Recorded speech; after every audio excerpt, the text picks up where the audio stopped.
Hello and welcome to Everyday Trey, your tarantula-loving car enthusiast that happens to find himself behind a lot of different motor projects, and this is another one. I do believe this is a 1992 Suzuki GSX 1100G, and it came in as a project. If you can see right there, he might have had a few issues getting it off of the actual loading it on the U-Haul, but regardless, it's in here. I met him and it's in here, and now he asked me to get the carburetors running correctly. So I'm actually at the point right now where I am rebuilding, but I wanted to explain everything that happened with this project here. And maybe this might help out somebody in the future. Maybe it's entertaining. I somewhere in between there, but here we are. Now in this project, when he first started it, it would actually have a lot of that popping, and that would be at idle, just warming up and things like that. So I knew right off rip that it had some kind of fuel issues going on, and I offered to see if I could sync the carburetors and, sort out small, fuel issues with this. Now, this is a project. Now, the one downside to something that's older is that it's had a lot of different mechanical hands on it, and this one was no short of that. Let's see here. This is the fuel pump, which is electric, which is fantastic for carburetors that use floats, such as those right there. That is fantastic. The first issue when I got it in here and tore it down was that the fuel line, this one right here, was actually ran up and above and kind of pinched. If I can point that this way. And actually pinched in between here and then ran up and over and back down. And then there's a little area down there where it actually collects the fuel and disperses it to each carburetor. So it's going over a hill, and that's not good because you can have air bubbles, and that air bubbles is just going to throw performance off. So I knew that was going to be an issue, so I wanted to attack the fuel system and fuel delivery. This is now backwards on the back of the motorcycle, so I could have the fuel cell still there in line with the fuel filter right here. That's the one that came with it. And here again is the inlet to the actual electric fuel pump and the outlet that goes to the carburetors here. This is actually where it went to, and this is a 4-pin, if you can see that. It's a 4-pin connector for the fuel pump, and this one actually came with a 2. So the issue with this was that the person before hot wired a switch, if you can see that down here, to where it's every time you turn on or off the bike you have to switch this, and it was a very bad place that's kind of hard to find as you're trying to fumble up under things as you get on and off of the bike, because it's kind of hidden up under the fairing that I'm going to show you here in a minute. But that was hot wired in, and it was doing what I thought it was doing double duty, and it was, because if you heard that pump, it was just non-stop, just non-stop tapping and tapping and tapping and tapping. So what the theory was behind that was that fuel pump was overworking and doing double duty and providing too much fuel pressure to the actual carburetors. And if you know carburetors, you have a float system there, okay? So when you have too much fuel, it raises the fuel level sender little float piece there, and there's a needle that goes upward and it stops flow to the actual carburetor or anything past it or whatever. So, but it was providing too much fuel, so I think every time that it just barely came down, it was just spewing gas upward, and it was spewing gas up into the system, and it wasn't atomized correctly, so you get these horrible fuel paps that maybe if it was, if you were into performance and tracking and trying to do jetting and things like that, maybe up top just a little bit, but that's still just a incorrect combustion. So next thing I did was to actually try and figure out how to get this thing wired in, and along the way obviously got the PDF for it. I don't know every motorcycle out there, but I can figure out things as I go. And this would be the flasher, which is nothing what we're doing today, but off of that same wiring harness is this fuel pump relay. The fuel pump relay, brand new, was like 10 or 15 bucks. So I mean, it wasn't anything, but I didn't want to just dump a whole bunch of money, you know, and keep having parts just brought in for a bike that, you know, may not be kept, you know, just wants it running. So what I did was disconnected this and tried to figure out what was going on with it. And anytime you disconnect this, the starter won't work. So anytime you have this connected, because when I found this, it wasn't connected. So it wasn't connected all the way like it should, like it is right now. You can kind of see that depression exactly where it's supposed to be, like all the way there. It was kind of halfway and halfway cocked off or whatever. So yeah, that wasn't supposed to be like that. So I went ahead and tried to test it as much as I could. I got a resistance of 87.8 in between two terminals. Nothing in between anything else. So I didn't want to try and apply power to any terminal and try to blow the actual relay, because there's a control. This is a control fuel pump relay, so that's why the starter did not work when I had this disconnected. Super cool.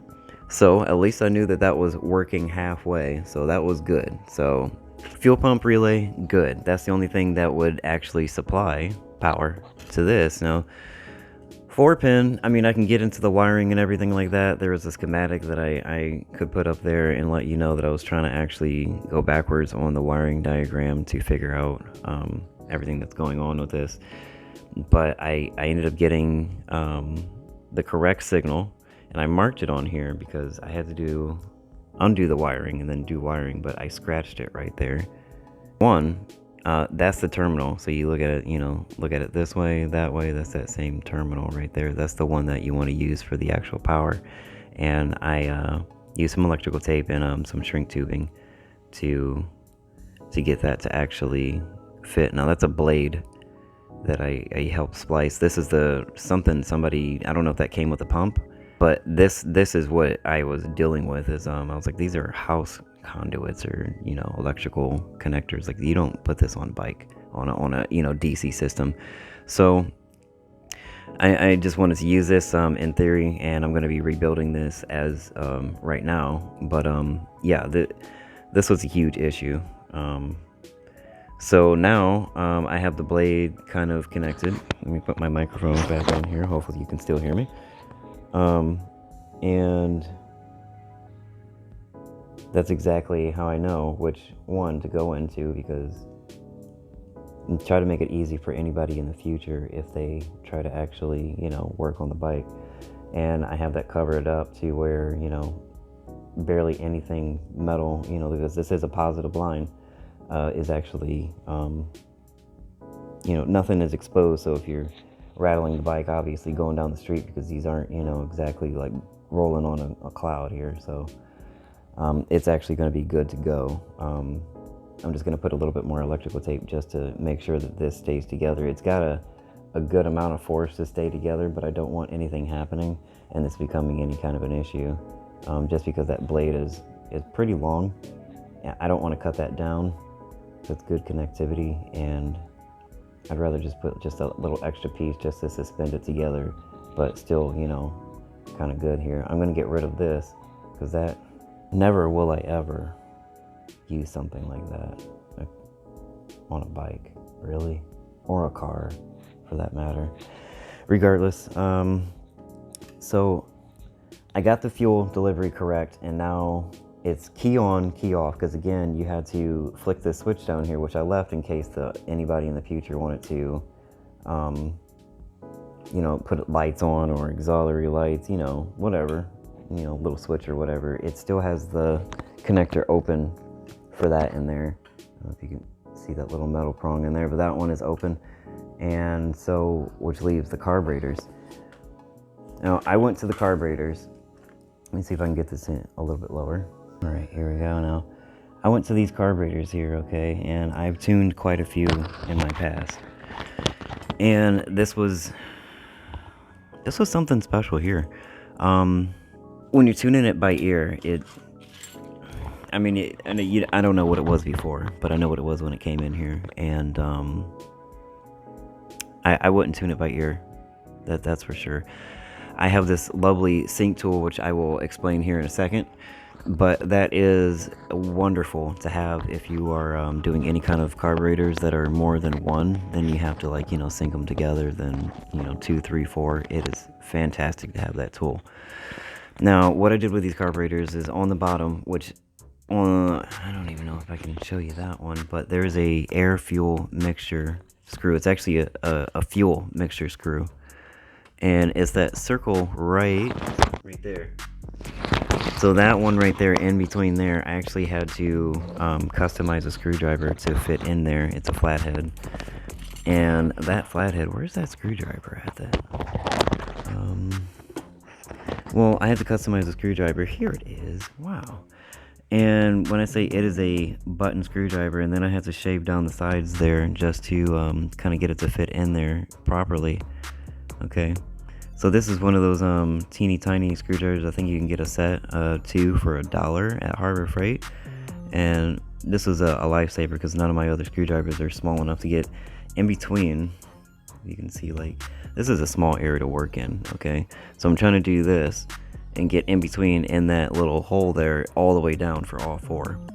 So what I found out when I did that, I did a little customization on the screwdriver there, and then I came back and I found out, because I was just going to carb sync it and then just send it, but I'm like, no, that's not right. So what I did was I wanted to see where the person before, because of everything that was happening back here with the fuel system and the way the people are connecting wires, that I wanted to see what the actual fuel was. So the air fuel mixture is stock. It's supposed to be 1 3/4 turns out. What I found was the inner 2 were at 3/4 turn out. The 2 outside ones, one of the outside one was at 1 turnout, and then the other outside one was at 1 1/4 turnout, which everything is going to be extremely lean, which is what I think they were trying to, if they put their hands on it, then maybe they tried to lean it out to try to fight back the fact that there was so much fuel dumping, which was the customer complaint too, that they were going through a whole tank like super fast. So I think that the person before tried to lean out the carburetors severely to try to fight the overworking fuel pump, which was the case, because I turned them back all to 1 3/4, and after that I did the 1 3/4, and then it ran a lot better and it was clearing up. And then I started using this lovely sync tool right here, Motion Pro Sync Pro. Okay, it's been a little bit. I've had this thing for 8 years or so. I don't know, maybe even more, 8, 9, 10 years. This is a lifesaver, like I said, and I set this up on the little, if you can see that, with the little metal ring around it. There's 4 of those, and that is a vacuum port right there. Okay. And if you can see that, that's all the way down. There's one for each one. That is a vacuum port that I can tell how much fuel or air is actually running through there. And at this point, I'm trying to sync the butterflies to activate all together, all 4. Because if one's wonky, one's over here, one's all like that sideways, then performance ain't gonna be the same as you're twisting that throttle, and nothing's gonna run evenly. So in a case of just street riding and trying to get things running right and everything, I put everything back at 1 3/4 all the way across. And the carburetors aren't leaking. Doesn't seem like it. The boots, oh man, classic issue with some of these older bikes here. If you can kind of see that, I tried to tuck it in as much as I could, but those boots they're worn. They are extremely worn. If it were me trying to keep the bike and ride it for, a couple more summers or something, I might see how much those are and invest in trying to actually get those replaced. But at least they're not the boots that are past the carburetors. Those seem to be all fine and all dandy. The clamps could need renewed, only because they're a little pinched. Up top there's not too much of a gap, but there's still a little gap in some of them. So I mean, the metal is just a little stressed, so they may not be completing a 100% vacuum, but overall I think that they're there, and I think they're working pretty well, because I mean, it doesn't seem like they're moving. So the issue that I had, okay, now let me raise you back up here, okay. The issue that I had with my carb sync tool, okay, is that I started creating, when I set everything up, I started creating, it created air bubbles, okay, and, okay, so if you can see that better there. So fluid comes up from the bottom here, and it measures all 4 different cylinders there. And when it measures all 4 different cylinders, you can see which one's running, you know, where, and which one's pulling more from where, okay? So when I did this, I set them all evenly to a level, and then once I set them to a level, I disperse them off of that master onto each cylinder. Now, after I do that, I stopped it. It created these air bubbles, so I literally have to add each one of these little little bits here and try to figure out, you know what I mean, like trying to even these things out. And the idea is to get them all dead even. And this first, let's see here, when I first started it, number 2 cylinder, the second one here, was sky high.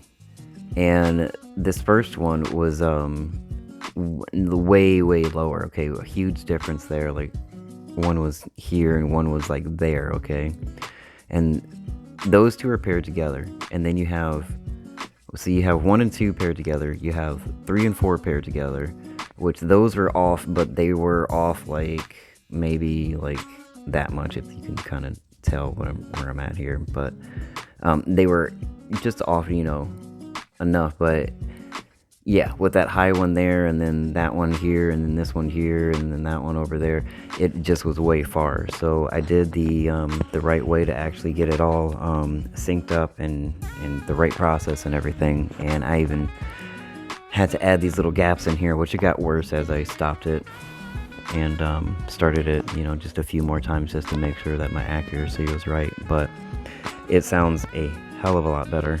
And now I'm on to actually trying to put this back together. This is now roadworthy for what I was supposedly doing in here with the performance and the carburetors.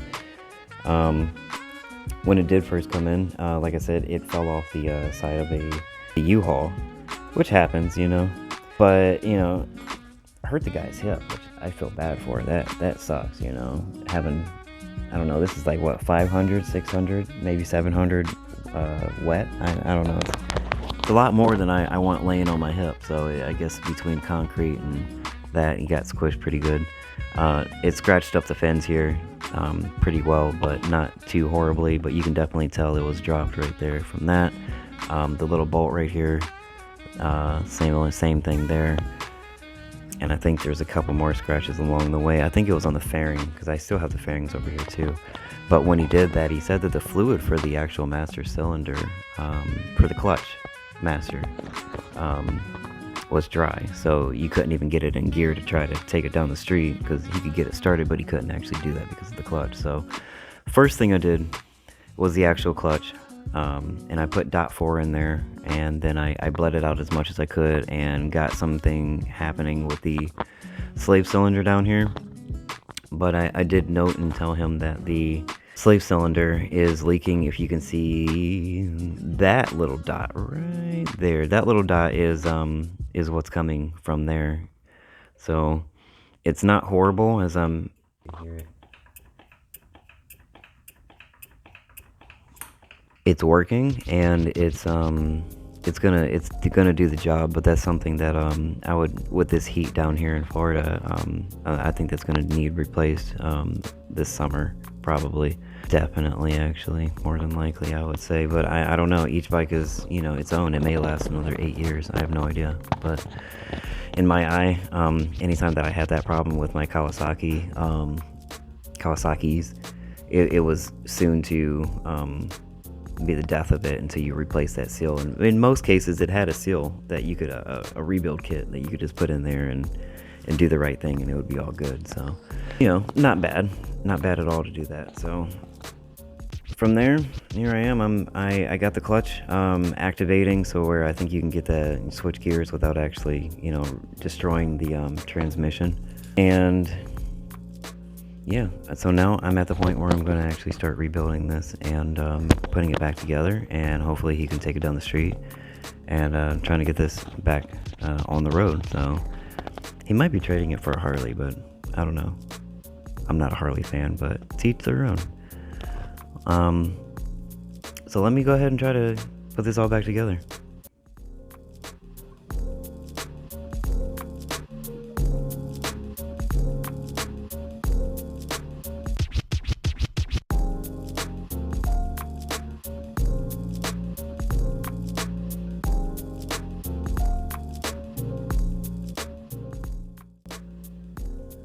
So now it's all back together. So now I just gotta this is cold start next day after the tuning. I'm gonna open the garage and see if I can get this started without a battery jumper for one, and see how easily it starts. Or if maybe I have some more work to do, I don't know. Let's figure it out.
So I drove this Butte around the corner, twice around the block, like literally, right turn,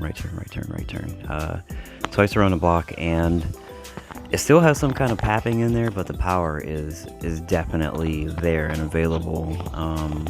So I'm really happy with that.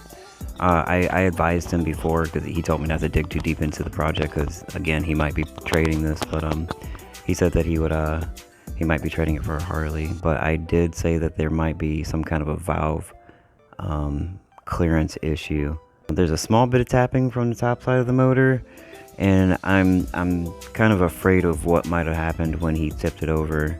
As you can kind of see, like a little bit of a scratch mark even there on the tank itself. So yeah, otherwise it runs great. Seems to have, it's like a runnable car now, or vehicle, motorcycle. Just needs a full tank of gas and and whatever other maintenance it needs. But as far as carburetors go, I sunk them. These ones that are here are good to go. So I'm happy with that. Thank you for watching, especially if you made it this far. I'm super happy to have anybody and everybody watching the videos. I usually have a lot to do with tarantulas or fixing cars, like my problematic 350Z that I'm dealing with right now, as well as motorcycles and weed eaters, 2-cycle, 4-cycle. I tend to run across a decent amount of things, which is why I'm trying to put this all together for a channel of some sort. Hopefully some of you find this interesting or helpful, or both. But if you did, please like, subscribe, comment as always. Until the next time, thanks for watching. Have a great day.